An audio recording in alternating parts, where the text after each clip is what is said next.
Police of Reddit. What dumb call turned serious very quickly?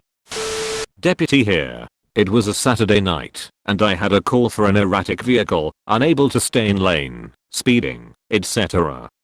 Everyone assumed it was a routine DWI, because it was Saturday night and started looking. Well, she passed me on a main road, so I turned around and conducted a traffic stop. She stopped her car in a terrible place, so I approached on the passenger side.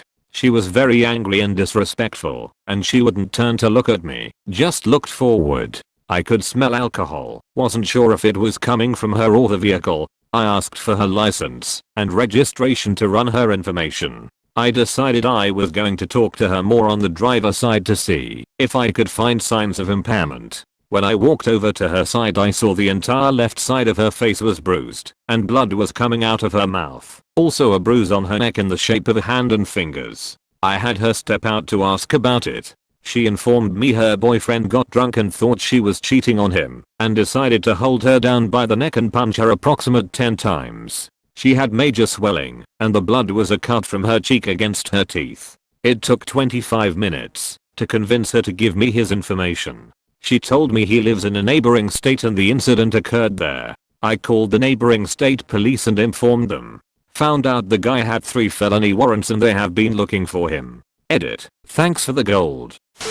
Sheriff Deputy here. During patrol I started noticing at one house that their packages being delivered at their front door weren't being taken inside. A lot of these packages were groceries. I also noticed their mail wasn't being brought in. Usually the postal service mentions something when they see this, but I brought it upon myself to do a welfare check. I arrived at the door and knocked. No answer. I knocked a few more times. No answer. I started thinking maybe the person registered to live there may be gone for a while. I decided to take one peek through the front window and I saw an elderly woman laying on the ground. I announced to dispatch what I saw, and I'm entering the house immediately. Luckily I didn't have to kick the front door down and instead discovered the back door was unlocked. I entered the house and the lady was alive, but due to her older age, she wasn't able to stand back up on her own strength after falling and has been laying on the ground for 2 days. I got paramedics to arrive and take her to a nearby hospital.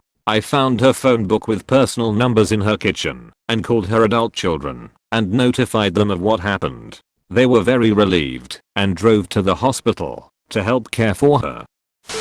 It was dumb and routine. Before we got there, it was a local well-known drunken criminal, jack of all trades, who was playing with fireworks. Not an uncommon thing. However, he was in his living room, and they were very powerful and illegal. He was entertaining himself by lighting the wick and putting it out. He wasn't quick enough one time. The mortar went through his roof, blasted the storm door off the hinges into the front yard. His torso lacerated. Intestines needed to be pushed back in and sewn up. About a year later, almost to the day, he got in a fight with his girlfriend on the interstate highway. At some point they pulled over. He got out. Doors were locked, so he climbed on the hood. She started driving, and he fell off. Wasn't even in very bad shape. He was shirtless, of course, and I saw the surgery scars from the year prior.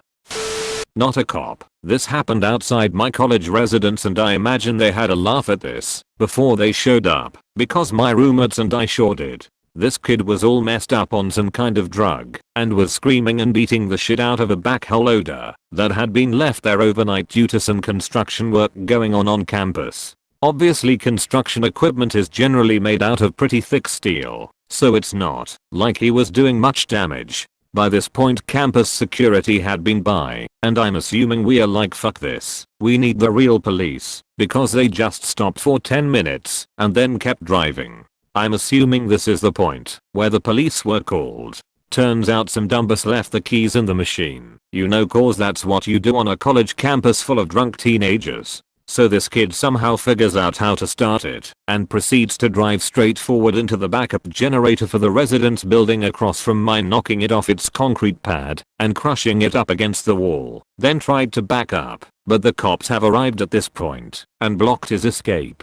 He then tries to drive over the lawn to get away, but since he can't figure out how to raise the bucket up, he can't get over the curb and ends up bending the shit out of the bucket by hitting the concrete repeatedly. Obviously was arrested on the spot. Not a cop. but the son of one. Lots of stories I could tell, but one has always stood out in particular.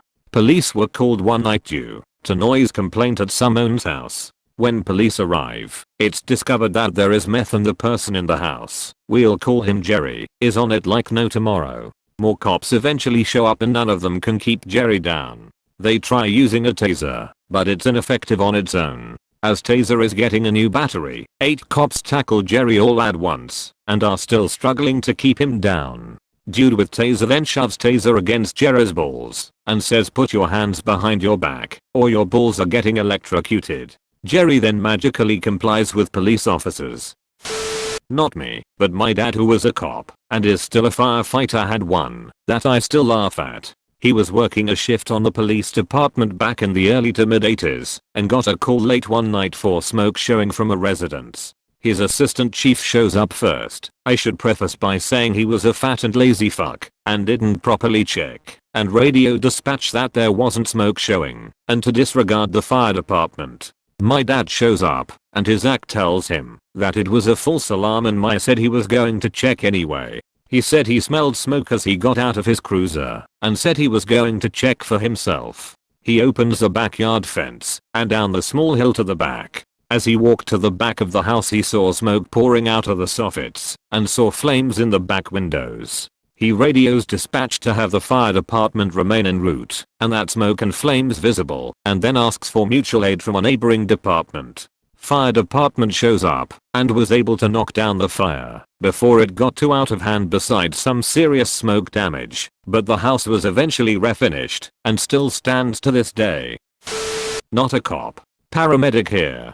The police and I were called to a public intoxication. No idea why medics were called, but anyway. The guy was hammered and had been stranded by his drinking buddies because he didn't want to get into the car. Good for him. He was on the phone when I got there and he handed it to me and said I can't talk to her, so I took the phone from him and hung it up and handed it back. Turns out he wanted me to talk to her for him. Whoops. He went ballistic and threw a punch at me, and as he was punching the cop put a boot in his back. Great reaction time. Still don't know how he did it. The guy ended up smashing his face on the road and suffered a concussion plus some other stuff. This was years ago and I still remember because I felt so guilty at the time.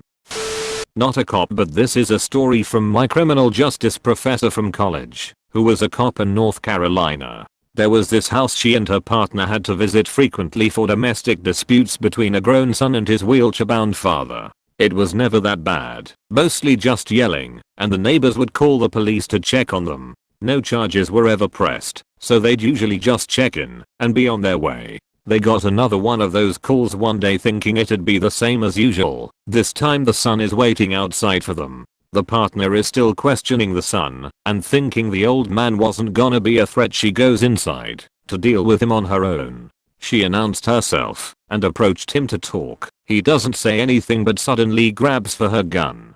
She pinned the gun and his hands to her side and tried punching him, pepper spraying, anything she could think of to get him to let go. Eventually her partner heard her screaming and ran in to disarm him, and he was taken away. He later admitted he was gonna shoot her and then his son, and she was pretty shaken up after that. Not a police officer, but have a story. Once my dad was dating this woman who had a teenage son. The kid did not like my dad at all. One day, dad and his girlfriend got into a fight and my dad slept in the garage. He woke up to her son and 2 of his friends holding baseball bats around him. The kids beat up my dad and ran off. My dad called the police to report the incident, but when the cops realized who my dad was, they arrested my dad on the spot for not paying child support to my mom. TL. Doctor, my dad called the cops on his girlfriend's son, ended up getting arrested. Former police officer.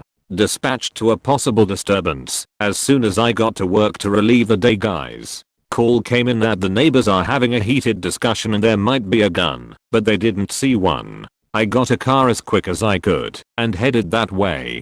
Dispatch advised the suspect had left and was driving east towards me. I found the vehicle matching the description and tried to do a traffic stop, but he wouldn't stop. It wasn't high speed or anything, he just didn't want to stop, using turn signals and everything. He finally pulled over. Due to the possibility of a gun, and having no context as to why the caller thought there was a gun, I was cautious. I drew my pistol and had it in low ready, gave orders for him to step out of the vehicle like in any felony stop. He ignored them. Backup arrived, so we decided to approach with caution and lethal cover. I got up to about 15 feet of his door, and he kicked it open, stuck the gun to his head and committed suicide.